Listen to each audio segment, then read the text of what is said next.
The morning sun cast long shadows across Millbrook Cemetery as mourners gathered around the mahogany casket. Sarah Chen had been missing for 3 weeks before her body was discovered in the old quarry outside town. Now family and friends stood, in black clothing, their faces etched with grief and disbelief.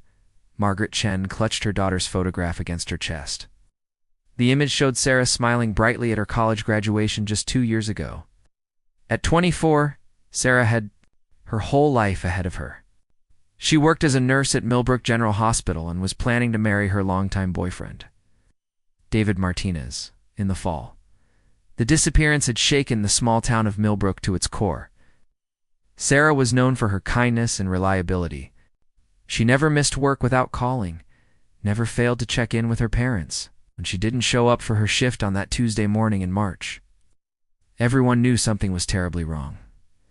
Detective James Sullivan had led the investigation. He was a veteran officer with 25 years of experience, but Sarah's case haunted him.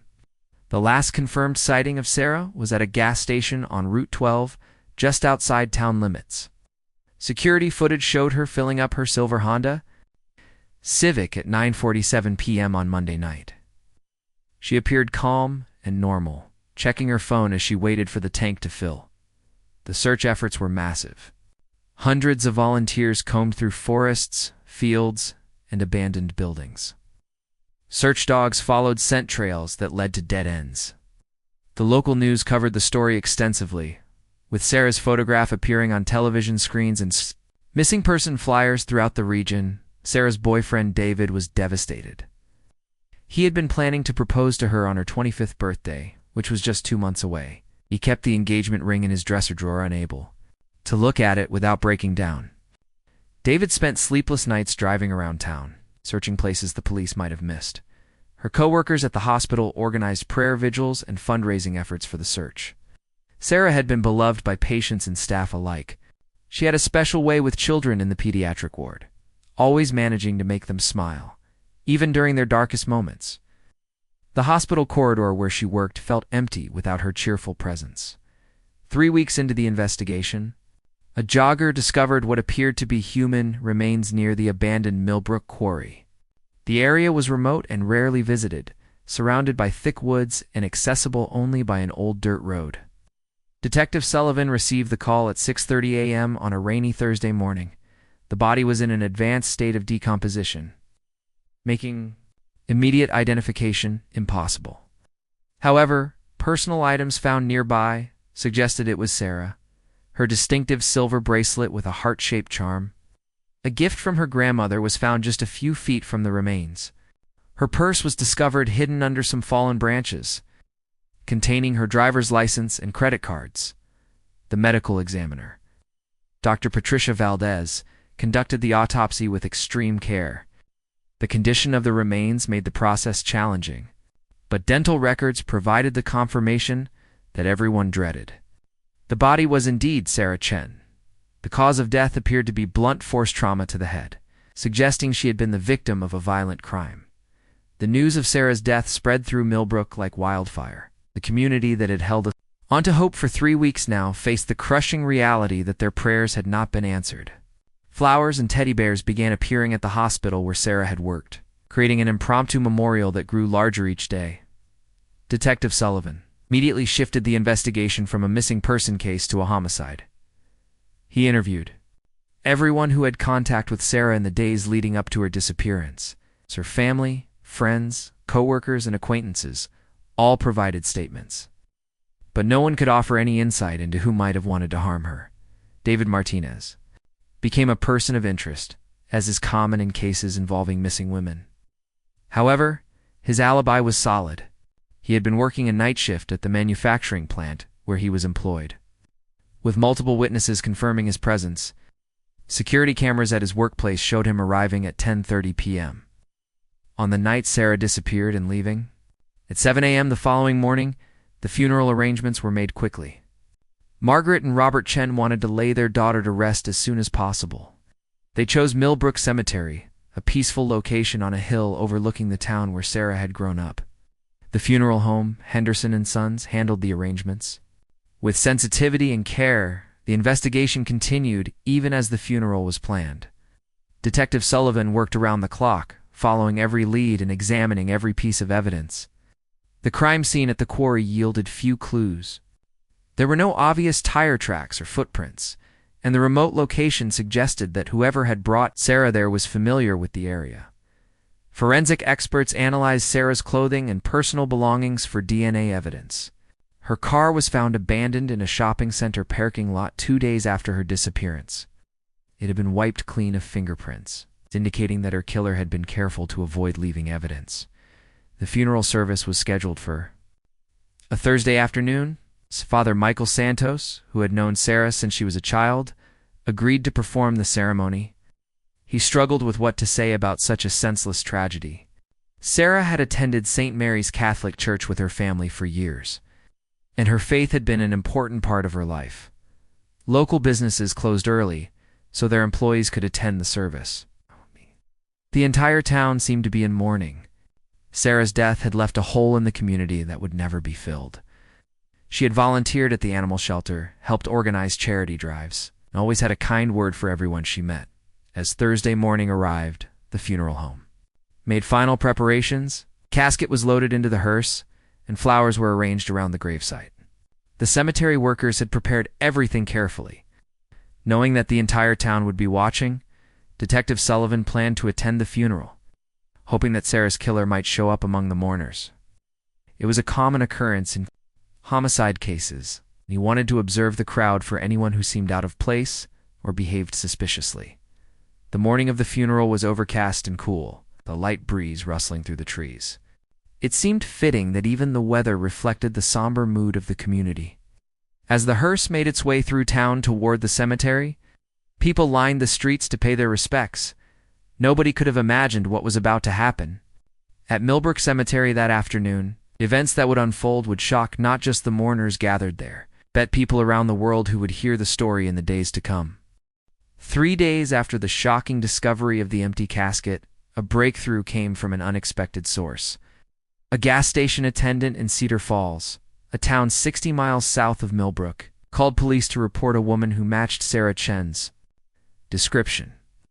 The woman had appeared disoriented and was asking for help, claiming she had escaped from someone who was holding her captive. Detective Sullivan and Detective Rodriguez drove immediately to Cedar Falls, their hearts racing with the possibility that they might finally find Sarah alive. The gas station was located on a busy highway, and the attendant, a young man named Tyler Brooks, had been working the night shift when the woman appeared around 2 a.m. Tyler described the woman as appearing exhausted and frightened, with torn clothing and dirt under her fingernails. She had no identification and seemed confused about where she was or how she had gotten there. Most importantly, when Tyler asked her name, she had responded Sarah and mentioned Millbrook, though she seemed unsure about other details. The woman had been taken to Cedar Falls General Hospital for medical evaluation and was being held under protective custody until police could verify her identity. Detective Sullivan's hands trembled slightly as they approached the hospital. Knowing that this moment could change everything for the Chen family and the entire investigation at the hospital, they were met by Dr. Amanda Foster, who had been treating the mysterious woman. Dr. Foster reported that the patient showed signs of prolonged stress and possible drug influence. Though blood tests were still pending, the woman had multiple bruises and scratches consistent with being held against her and attempting to escape. When Detective Sullivan first saw the woman in the hospital bed, his heart sank. While she bore a superficial resemblance to Sarah Chen, closer examination revealed that this was not the missing nurse. The woman was older, with different facial features and bone structure. DNA testing would later confirm what Sullivan suspected immediately. However, the woman's story provided crucial information about the case. Once she was more alert and able to communicate clearly, she identified herself as Rebecca Martinez, a 30-year-old woman from Phoenix who had been kidnapped 3 months earlier while traveling through the area. Her disappearance had been reported to Arizona authorities, but the case had received little attention. Rebecca told a harrowing story of being held captive in an abandoned warehouse, along with several other women. She described her captors as part of an organized group that specialized in kidnapping women and staging their deaths to prevent extensive searches. The fake deaths allowed them to transport victims without fear of ongoing police investigations. According to Rebecca, Sarah Chen was indeed alive and being held at the same location where Rebecca had been imprisoned. Sarah had been unconscious when she was placed in the casket, but had awakened during the night of her burial. The captors had retrieved her from the grave in the early morning hours. Before the cemetery groundskeeper discovered the disturbance, Rebecca's escape had been possible only because of a mistake by one of her guards, who had left a door unlocked while bringing food to the prisoners. She had managed to flee during the night, but had become lost in the rural area surrounding the warehouse. She'd been walking for 2 days before reaching the gas station, where Tyler Brooks found her. The location Rebecca described was approximately 40 miles east of Millbrook, in an industrial area that had been largely abandoned since the economic downturn of the previous decade. Detective Sullivan immediately coordinated with state and federal authorities to organize a rescue operation. Time was critical, as the captors would likely move their operation once they discovered Rebecca's escape. The FBI assembled a tactical team specializing in hostage rescue operations. The abandoned warehouse Rebecca described was located using satellite imagery and property records. The building had been vacant for over 5 years and was owned by a holding company that investigators were already working to trace. Surveillance of the warehouse began immediately, using drones and long-range observation equipment to assess the situation without alerting the captors.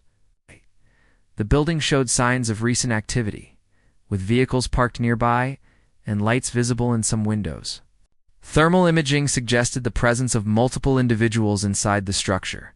Detective Sullivan called Margaret Chen to inform her of the developments, though he was careful not to give her false hope.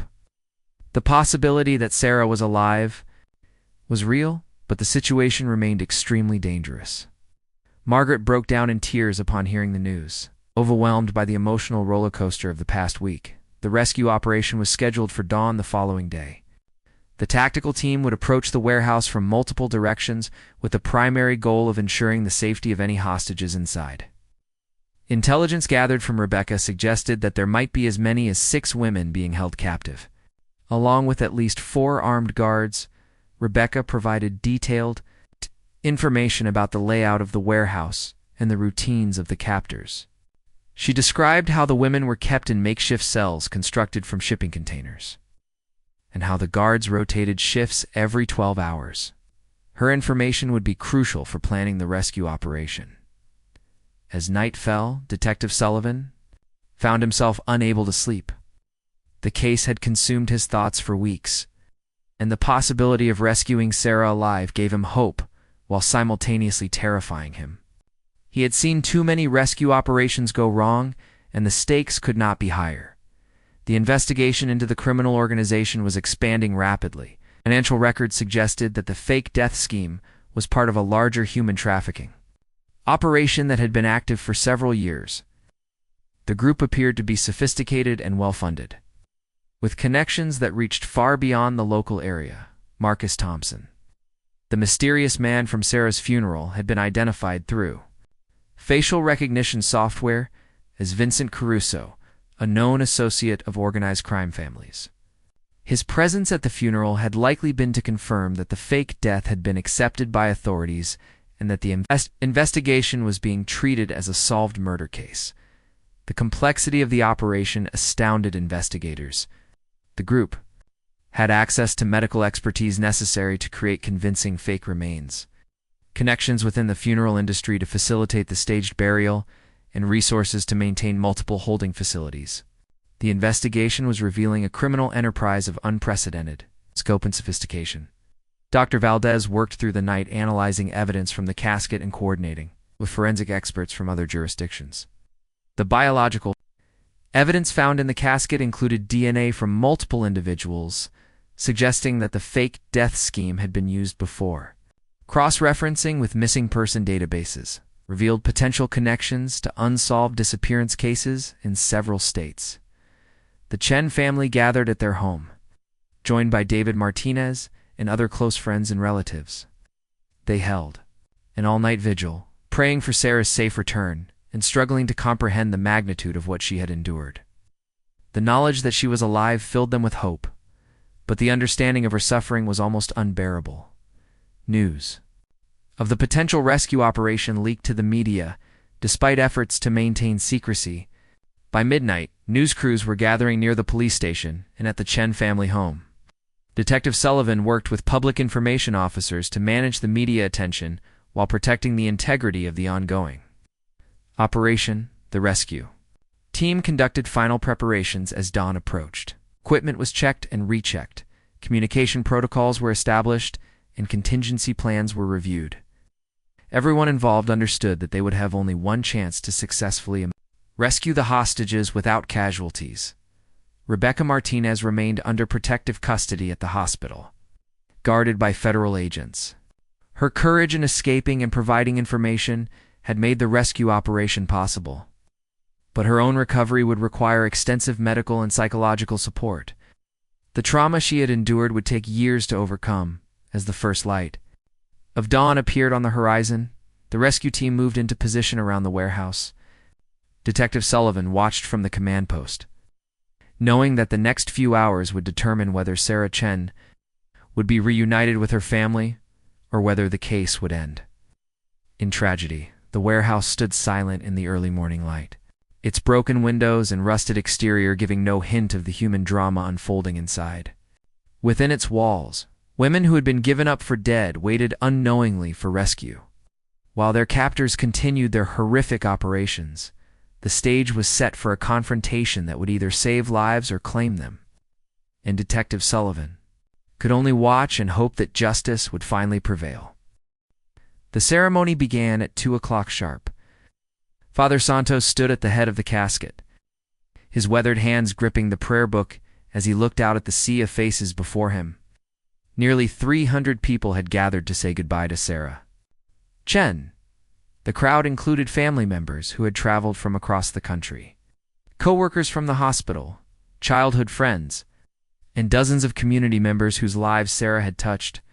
Margaret Chen sat in the front row, supported by her husband Robert and her sister Linda, who had flown in from California. Margaret had barely slept in weeks, and the strain was evident on her face.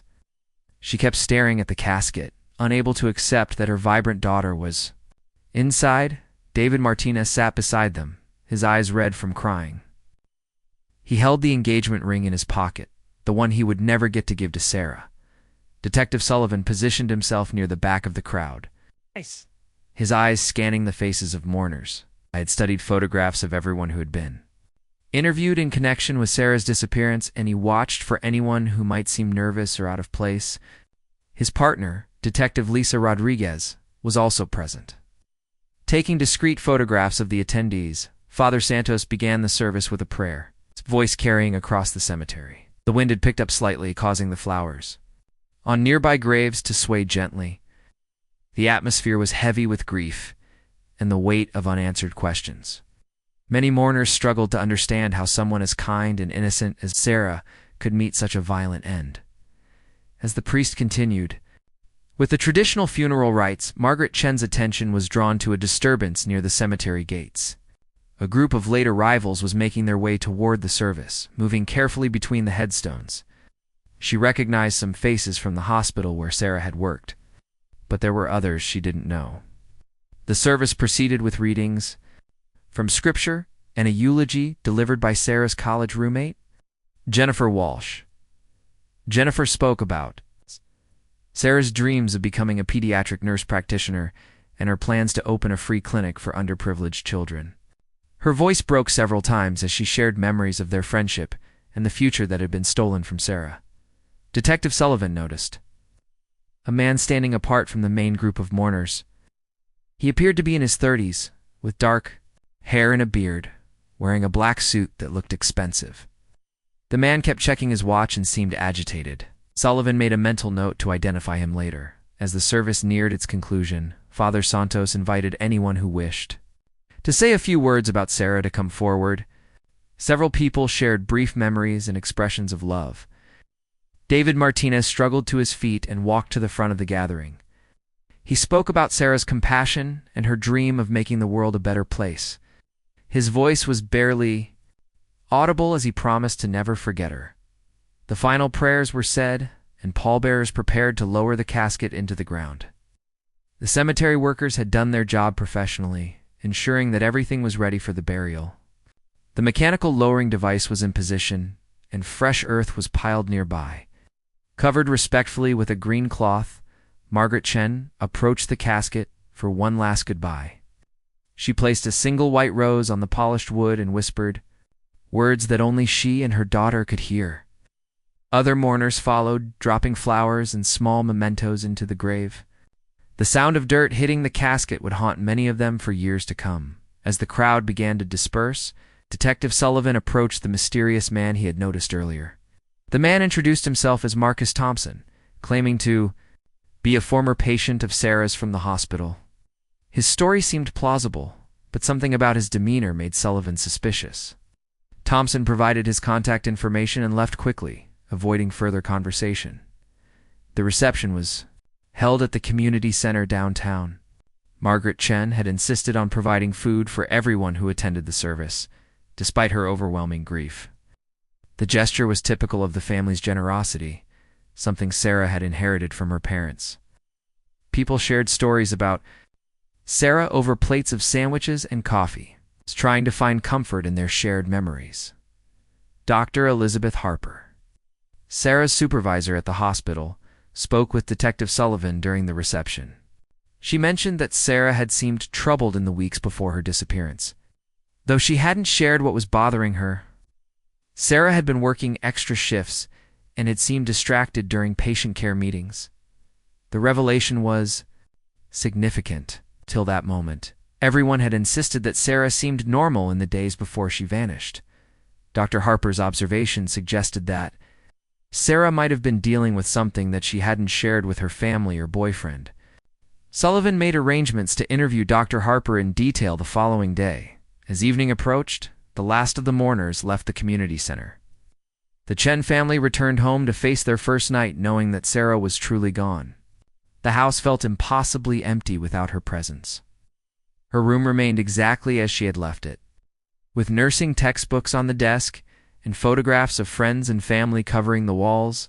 Detective Sullivan returned to the police station. To review the day's observations, he had collected business cards and contact information from several people he wanted to interview further. The investigation was far from overdone, and Sarah's funeral had potentially provided new leads. The local news covered the funeral extensively, showing footage of the large crowd and interviewing community members about Sarah's impact on their lives. The story was picked up by regional news outlets, and Sarah's case began attracting attention from beyond Millbrook. The media coverage would prove to be more significant than anyone realized at the time. Late that evening, Detective Rodriguez was reviewing the photographs she had taken at the funeral when she noticed something unusual. In one image, taken just as the service was ending, there appeared to be movement from inside the casket. She initially dismissed it as a photographic anomaly or a trick of light and shadow, however. When she enhanced the image digitally, the movement became more apparent. Rodriguez showed the photograph to Detective Sullivan, who was skeptical but agreed that something unusual was visible. They decided to have the image analyzed by forensic experts the following day. Meanwhile, the cemetery workers completed their duties as darkness fell over Millbrook Cemetery. The grave was properly filled and marked with temporary identification until a permanent headstone could be installed. The groundskeeper, an elderly man named Frank Morrison, had worked at the cemetery for over 30 years and had overseen thousands of burials. Frank noticed that some of the flowers placed on Sarah's grave had been disturbed, but he attributed it to the wind. He gathered the loose petals and stems, making sure the gravesite looked respectful.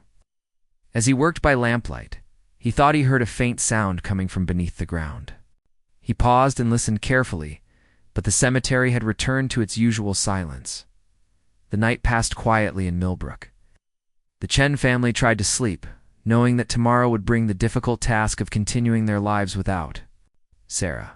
Detective Sullivan worked late into the night, reviewing case files and preparing for the next phase of the AE.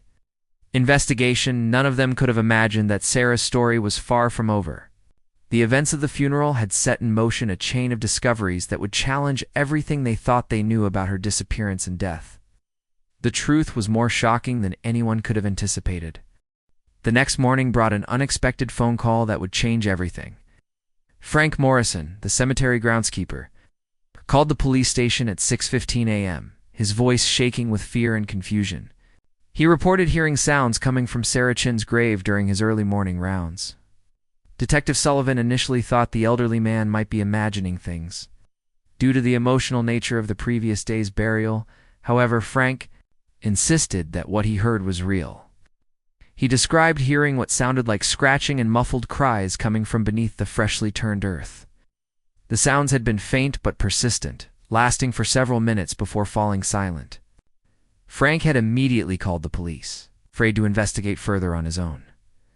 Detective Sullivan arrived at the cemetery within 20 minutes, accompanied by Detective Rodriguez and 2 patrol officers. The morning mist hung low over the ATA's headstones, creating an eerie atmosphere that made everyone uncomfortable. Frank Morrison met them at the main gate, visibly distressed and eager to show them to Sarah's grave. As they approached the burial site, Sullivan noticed that the earth appeared to have been disturbed during the night. Small mounds of dirt were scattered around the grave marker, and some of the flowers left by mourners had been displaced. More concerning were what appeared to be scratch marks in the loose soil, as if something had been trying to claw its way out from below. Detective Rodriguez immediately called for the county medical examiner and a forensics team. If there was any possibility that Sarah Chen was still alive, they needed to act quickly. The thought seemed impossible given the condition of the body that had been identified, but they couldn't ignore the evidence before them. Dr. Patricia Valdez arrived within an hour, bringing equipment necessary for an emergency exhumation. The process required careful documentation and proper legal authorization. But given the extraordinary circumstances, she was prepared to proceed immediately. Time was potentially critical if someone was trapped below ground. The exhumation began at 8:30 a.m. cemetery. Workers used a small excavator to carefully remove the majority of soil. While forensics experts documented every step of the process, Detective Sullivan contacted the Chen family to inform them of the situation, though he was careful not to give them false hope. The conversation with Margaret Chen was one of the most difficult of his career, as the excavator reached the casket. Dr. Valdez called for hand tools to complete the process. The forensics team worked methodically, brushing away soil and photographing the casket's condition. What they discovered defied explanation. The casket's interior padding showed clear signs of movement, with fabric torn and displaced as if someone had been struggling inside. More shocking still were the scratch marks on the inside of the casket lid. The marks were deep and desperate, suggesting that whoever made them had been trying frantically to escape. Dr. Valdez had seen many things in her career, but nothing had prepared her for the possibility that someone had been buried alive. When they finally opened the casket, the scene inside was both horrifying and confusing. The body that had been identified as Sarah Chen was gone. In its place were tattered clothing, the silver bracelet, and other personal items that had been used for identification. But there was no body, living or dead. Detective Sullivan immediately secured the scene and called for additional forensic support. The disappearance of the body raised countless questions and suggested that the entire case had been built on false assumptions. Someone had deliberately created the illusion that Sarah Chen was dead, but for what purpose? The forensics team found biological evidence inside the casket that would require extensive testing. There were traces of blood, hair, and other materials that might provide clues about what had actually happened. More importantly, there were signs that someone had definitely been inside the casket recently, possibly within the last 12 hours. Dr. Valdez examined the clothing and personal items carefully. The silver bracelet was indeed the one that Sarah had worn regularly, as confirmed by her family. However, the clothing appeared to have been artificially aged and damaged to create the impression of decomposition. Someone had gone to extraordinary lengths to stage Sarah's death. Detective Rodriguez coordinated with the state crime lab to rush analysis of all evidence found in the casket. DNA testing would be crucial to determine whose blood and hair had been left behind. The investigation had taken a dramatic turn, transforming from a murder case into something far more complex and disturbing. News of the empty casket spread quickly through Millbrook. The small town was already reeling from Sarah's supposed death, and now they faced the possibility that everything they believed had been a lie. Margaret and Robert Chen rushed to the cemetery, desperate for answers and hoping against hope that their daughter might still be alive. The scene at the cemetery became chaotic as word spread. Local news crews arrived, followed by reporters from regional outlets who had been following the story.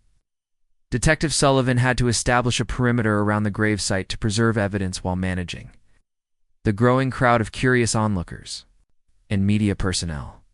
David Martinez received the news while at work and immediately left to join the Chen family at the cemetery. The emotional roller coaster of the past few weeks had left him exhausted, and the possibility that Sarah might be alive filled him with both hope and terror. If she was alive, where had she been for the past 3 weeks? And why hadn't she contacted anyone? The investigation team expanded rapidly as federal authorities were notified of the unusual circumstances. The FBI sent agents specializing in kidnapping cases as the evidence suggested that Sarah might have been held against her will. The case was now being treated as a potential abduction rather than a homicide. Dr. Harper from the hospital arrived at the cemetery after hearing the news. She told Detective Sullivan that she had been thinking about Sarah's behavior in the weeks before her disappearance and remembered additional details that might be relevant. Sarah had mentioned receiving unusual phone calls and had seemed nervous about working late shifts alone. The forensics team discovered something else remarkable inside the casket. Hidden beneath the torn fabric was a small piece of paper with writing on it. The message was brief but crucial. "Help me. They have me, Sarah." The handwriting appeared to match samples of Sarah's writing found in her apartment, though formal analysis would be required for confirmation. The note suggested that Sarah had been conscious when placed in the casket and had managed to leave a message before escaping or being removed. The implications were terrifying. Someone had either buried Sarah alive as part of an elaborate kidnapping scheme, or had placed her unconscious body in the casket, knowing she would eventually wake up. As the day progressed, the investigation expanded beyond Millbrook. Police departments in surrounding counties were notified to watch for any sign of Sarah Chen. Her photograph was distributed to hospitals, shelters, and law enforcement agencies throughout the region. If she was alive and trying to seek help, they wanted to be ready. The mysterious man who had attended the funeral, Marcus Thompson, became a priority for questioning. Detective Sullivan sent officers to the address he had provided, but they discovered it was false. The phone number he had given was disconnected, and no one by that name could be located in the area. Thompson had clearly been using a false identity. Security footage from businesses near the cemetery was collected and analyzed for any sign of unusual activity during the night. Between the funeral and the discovery of the empty casket, the investigation was becoming more complex by the hour, involving multiple agencies and requiring resources that small Millbrook had never needed before. As evening approached, Detective Sullivan briefed the Chen family on the day's developments. Margaret Chen oscillated between hope and despair, unable to process the possibility that her daughter might be alive but in grave danger. The family agreed to cooperate fully with the expanded investigation and to make themselves available for additional questioning. The story of Sarah Chen's empty casket began appearing on national news outlets by that evening. The bizarre circumstances captured public attention, and tips began pouring in from across the country. People reported seeing women matching Sarah's description. Though most leads would prove to be false alarms, the investigation team worked through the night following every lead and analyzing every piece of evidence. The case had become one of the most unusual in the region's history, challenging conventional investigative approaches and requiring creative thinking to solve. Unknown to the investigators, the truth about Sarah Chen's disappearance was more shocking than anyone had imagined. The elaborate scheme that had led to her fake death was just the beginning of a story that would test the limits of belief and challenge everything they thought they knew about human nature. At exactly 5:47 a.m., The rescue operation began. FBI tactical teams moved silently through the pre-dawn darkness, approaching the warehouse from 4 different directions. Detective Sullivan monitored the operation from the mobile command center, his radio crackling with whispered updates from team leaders. As they took their positions around the building, the warehouse was larger than it had appeared in surveillance photos. With multiple levels and several possible entry points, the tactical teams had spent hours studying the building's layout. Using architectural plans and Rebecca Martinez's detailed descriptions to plan their approach, the primary goal was to locate and secure the hostages before the captors could harm them. Team Alpha entered through a loading dock on the north side of the building, while Team Bravo approached from the main entrance. Teams Charlie and Delta positioned themselves at rear exits to prevent escape attempts. The coordination was precise, with each team member knowing exactly where the others were located at all times. Inside the warehouse, Sarah Chen was awakening. From another drugged sleep, she had lost track of time during her captivity, unsure whether she had been imprisoned for days or weeks. The makeshift cell constructed from a shipping container was cramped and cold, with only a thin mattress and a bucket for sanitation. The constant fear and uncertainty had taken a severe toll on her physical and mental health. Sarah was not alone in her captivity. 5 other women were being held in similar containers throughout the warehouse. They ranged in age from 19 to 35 and had been kidnapped from various locations across 3 states. The captors had kept them separated to prevent them from communicating or planning an escape together. The leader of the operation was a man known only as the Doctor to his subordinates. His real name was Dr. Richard Blackwood, a former medical examiner who had lost his license due to falsifying autopsy reports. His medical knowledge made him invaluable to the organization, as he could create convincing fake remains and stage deaths that would fool investigators. Dr. Blackwood had been monitoring news reports about Sarah's case with growing concern. The discovery of the empty casket had been unexpected, and Rebecca Martinez's escape had created a crisis that threatened to expose the entire operation. He was making preparations to abandon the warehouse and move the remaining hostages to a new location. As the tactical teams advanced through the warehouse, they encountered their first resistance. A guard stationed near the main office area spotted Team Bravo and opened fire, alerting the other captors to the raid. The element of surprise was lost, but the rescue teams had prepared for this possibility and quickly adapted their approach. The gunfight that followed was brief but intense. The captors were outnumbered and outgunned, but they fought desperately, knowing that capture meant life imprisonment. 2 guards were wounded in the initial exchange, while a third barricaded himself in the office area with Dr. Blackwood and attempted to negotiate. Detective Sullivan listened to the radio traffic with growing anxiety. The sounds of gunfire carried across the industrial area, and he knew that every second of delay increased the danger to the hostages. The tactical teams were highly trained, but operations like this always carried significant risks. Team Charlie located the first group of shipping containers being used as cells and began the process of freeing the hostages. The women inside were terrified and confused, having been awakened by the sound of gunfire. Team members worked quickly to cut through the locks while reassuring the victims that they were there to help. Sarah Chen was in the 3rd container they opened. When the heavy metal door swung open and daylight flooded in, she initially thought she was dreaming. The sight of armed officers in tactical gear seemed surreal after weeks of seeing only her captors. She collapsed into the arms of the first responder, who reached her, sobbing with relief and disbelief. The reunion between Sarah and Detective Sullivan was emotional for everyone present. Sullivan had carried the weight of her disappearance for weeks, and seeing her alive was almost overwhelming. Sarah was weak and disoriented, but she was conscious and able to communicate. Her first words were about calling her parents and David Martinez. The other hostages were freed systematically, with medical personnel immediately beginning assessment and treatment. All 6 women showed signs of malnutrition, dehydration, and psychological trauma, but they were alive. The rescue operation had been successful beyond their best hopes, Dr. Blackwood, and the remaining guards surrendered after a tense 20-minute Standoff. The realization that their operation had been completely compromised left them with no viable options for escape.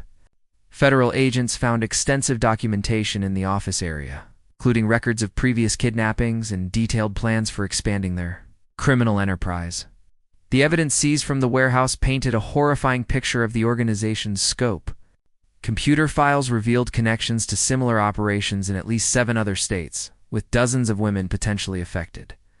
The fake death scheme had been used successfully for over 3 years, allowing the criminals to operate with minimal law enforcement interference. Sarah was transported immediately to Millbrook General Hospital, same facility where she had worked as a nurse. The irony was not lost on her colleagues, who had mourned her death just days earlier and now rushed to provide her with the best possible care. Dr. Elizabeth Harper personally oversaw Sarah's treatment, tears streaming down her face as she examined her former employee. The call to Margaret and Robert Chen came at 7:15 a.m. Detective Sullivan's voice was carefully controlled as he delivered the news that every parent in their situation dreams of hearing. Sarah was alive, she was safe, and she was asking for them. Margaret collapsed to her knees in her kitchen. Overwhelmed by emotion she couldn't begin to process. The drive to the hospital seemed to take forever for the Chen family. David Martinez met them in the parking lot. Together they rushed to the emergency department where Sarah was being treated. Hospital security had cordoned off the area to protect Sarah's privacy and prevent media intrusion. But word of her rescue was already spreading throughout Millbrook. When Margaret Chen first saw her daughter in the hospital bed, the emotional reunion was witnessed by hardened police officers who found themselves wiping away tears. Sarah was thin and weak, with bruises and cuts covering her arms and face, but she was unmistakably alive. The embrace between mother and daughter lasted several minutes, neither willing to let go. 2 weeks after her rescue, Sarah Chen was strong enough to provide a detailed statement to investigators about her captivity. The interview took place in a comfortable room at the FBI field office, with victim advocates present to support her through the difficult process. What she revealed would shock even the experienced agents who had seen the worst of human behavior. Sarah's ordeal had begun on that Monday night. When she stopped for gas at the station on Route 12, she had been followed from the hospital by Vincent Caruso, who had been watching her for several days as part of the organization's selection process. They targeted women who were educated, attractive, and had stable lives that would generate significant search efforts if they disappeared suddenly. The attack had been swift and professional. Caruso had approached Sarah's car as she finished, pumping gas, claiming to be a stranded motorist in need of help. When Sarah rolled down her window to respond, he had sprayed an incapacitating chemical into her face, causing her to lose consciousness within seconds. The entire abduction had taken less than 2 minutes. Sarah had awakened in a medical facility that she later realized was a legitimate clinic that had been compromised by the criminal organization. Dr. Blackwood had used his connections in the medical community to gain access to facilities and equipment necessary for their operations. Sarah had been kept sedated while her captors prepared the elaborate fake death scenario. The most disturbing revelation was that Sarah had been conscious during parts of the process used to stage her death. She remembered being transported in a vehicle while heavily drugged, unable to move or speak but aware of conversations around her. The captors had discussed her case casually, treating her like merchandise rather than a human being. Dr. Blackwood had used tissue samples and blood from Sarah to create convincing evidence of decomposition. Combined with remains from other sources to fool the medical examiner's initial assessment, the silver bracelet and personal items had been deliberately planted at the quarry to ensure positive identification. The entire scheme had been designed to convince investigators that Sarah was dead and prevent them from continuing their search. Sarah's placement in the casket had been part of a psychological torture technique used by the organization. Victims were made to experience their own funerals, listening to the grief of their loved ones while being unable to respond. The trauma was intended to break their spirits and make them more compliant during captivity. The night of her burial had been the most terrifying experience of Sarah's life. She had regained consciousness as the casket was being lowered into the ground. realizing with horror where she was and what was happening. The sound of dirt hitting the casket above her head would haunt her nightmares for years to come. Sarah had clawed desperately at the casket lid, leaving the scratch marks that investigators had discovered. Her screams had been muffled by the earth above, but she had continued fighting even when it seemed hopeless. The note found in the casket had been written with her own blood on a piece of fabric torn from her clothing. Dr. Blackwood and his associates had retrieved Sarah from the grave in the early morning hours, using the cemetery's maintenance equipment to quickly excavate the casket. They had been monitoring police radio frequencies and knew that the groundskeeper's discovery of the disturbance would bring investigators to the scene within hours. The rescue had come. Just as the organization was preparing to move Sarah and the other hostages to a new location, Dr. Blackwood had become increasingly paranoid after Rebecca Martinez's escape, and he had decided to abandon the warehouse operation entirely. Sarah learned that she had been within hours of being transported to another facility, possibly in another country. During her captivity, Sarah had been told that her death had been accepted by authorities and that her family had given up hope of finding her alive. The psychological manipulation had been constant, with her captors trying to convince her that cooperation was her only chance of survival. She had resisted their attempts to break her spirit, drawing strength from memories of her family and David Martinez. The organization had been planning to sell Sarah and the other victims to buyers in various locations around the world. The fake death scheme allowed them to transport women without fear of ongoing police investigations. As missing persons cases typically received less attention once a body had been found and identified, Sarah's medical training had helped her survive the ordeal. She had been able to recognize the drugs being used to sedate her, and had learned to partially resist their effects by controlling her breathing and staying focused on remaining conscious. Her knowledge had also helped her care for the other hostages when guards weren't present. The investigation revealed that the organization had been responsible for at least 37 disappearances over a 3-year period. Not all victims had received the elaborate fake death treatment. Some had simply vanished without a trace. The decision to stage a death depended on factors like media attention and the intensity of police investigations. Margaret Chen struggled to comprehend the level of planning and cruelty that had been directed at her daughter. The knowledge that Sarah had been conscious during her own funeral was almost unbearable for the family to process. They had stood at her graveside mourning her death while she was trapped underground, fighting for her life. David Martinez was devastated to learn about Sarah's suffering during captivity.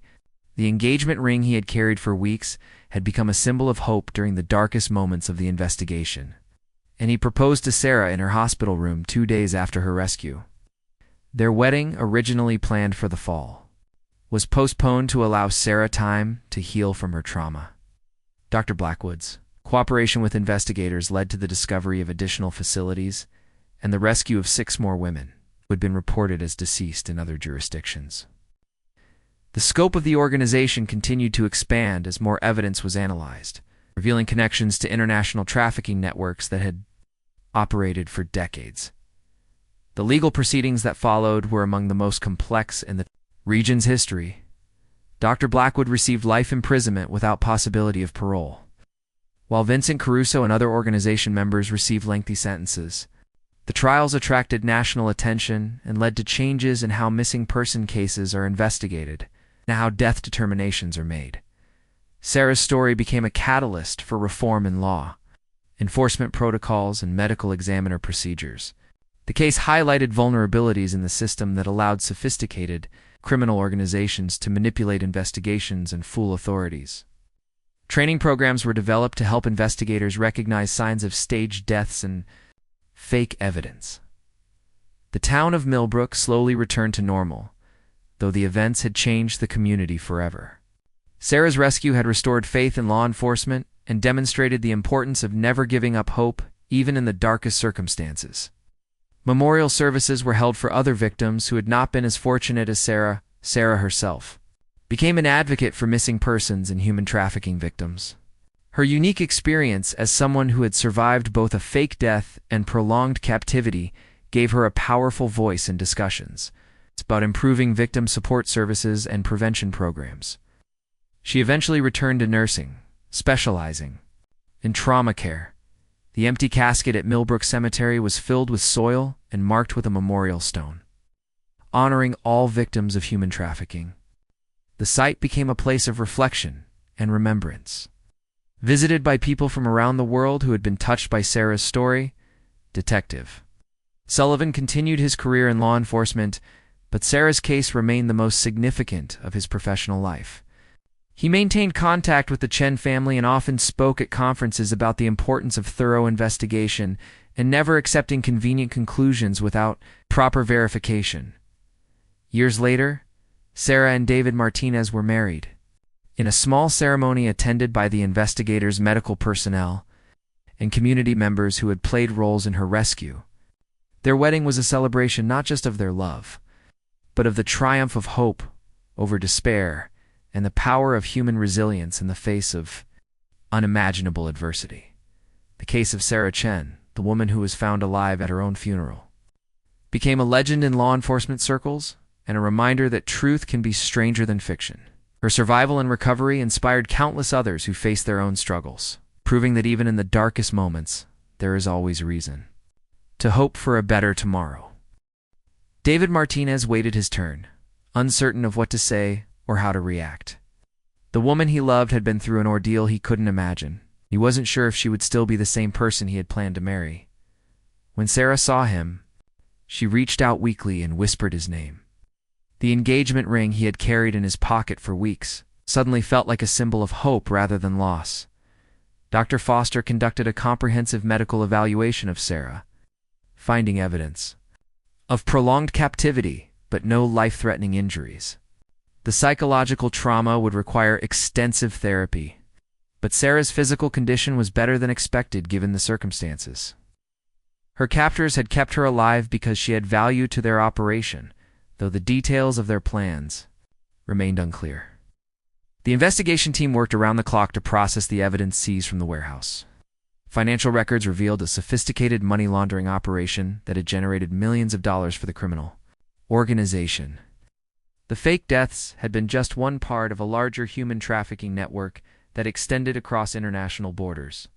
Vincent Caruso, the man who had attended Sarah's funeral under a false identity, was arrested at a hotel near the Canadian border. His capture provided investigators with additional information about the organization's structure and operations. Caruso had been responsible for surveillance and intelligence gathering, monitoring police investigations to ensure that the fake deaths were accepted as genuine. The media response to Sarah's rescue was overwhelming. News crews from national networks descended on Millbrook, transforming the small town into the center of a major news story. The Chen family requested privacy while Sarah recovered, but the public's fascination with the case made normal life impossible for everyone involved. Rebecca Martinez was reunited with her family who had flown in from Arizona upon learning of her rescue.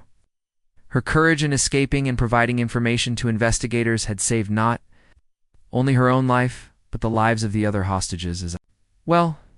Plans were made for her to receive extensive support services and protection from potential retaliation. The warehouse was thoroughly searched for additional evidence, revealing the full extent of the operation's cruelty. Hidden cameras had been used to monitor the hostages, and detailed files had been kept on each victim.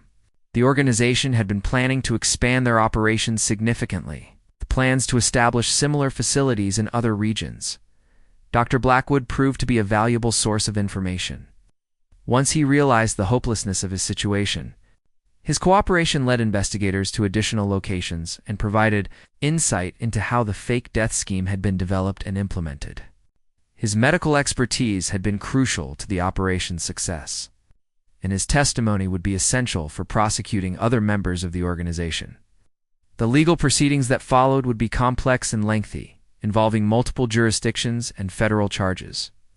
The scope of the criminal enterprise meant that investigations would continue for months, potentially leading to the rescue of additional victims and the prosecution of dozens of accomplices. Sarah's recovery was slow but steady. The physical healing was the easy part, compared to the psychological trauma she had endured. Nightmares and panic attacks were common, and she struggled with feeling safe even in familiar surroundings. The support of her family and David Martinez was crucial to her healing process. The town of Millbrook struggled to process the events that had unfolded in their community. The discovery that someone as innocent as Sarah Chen could be targeted by such a sophisticated criminal organization challenged their sense of security and safety. Community support groups were established to help residents cope with the trauma of the experience. Detective Sullivan found himself dealing with his own emotional aftermath from the case. The intensity of the investigation and the relief of finding Sarah alive had taken a toll on his mental health. He had seen many difficult cases during his career, but Sarah's disappearance and rescue would remain with him for the rest of his life. As Sarah began to regain her strength, she expressed a desire to return to nursing eventually, though she acknowledged that it would take time to feel ready for such responsibility. Her experience had given her a unique perspective on trauma and recovery that she hoped to use to help other victims in the future. The case had revealed vulnerabilities in the system that allowed such operations to succeed, leading to discussions about improved coordination between law enforcement agencies and better protocols for investigating missing person cases.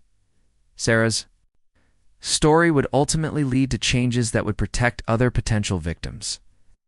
However, the full truth about Sarah's captivity and the organization that had targeted her was still emerging, and some of the most shocking revelations were yet to come.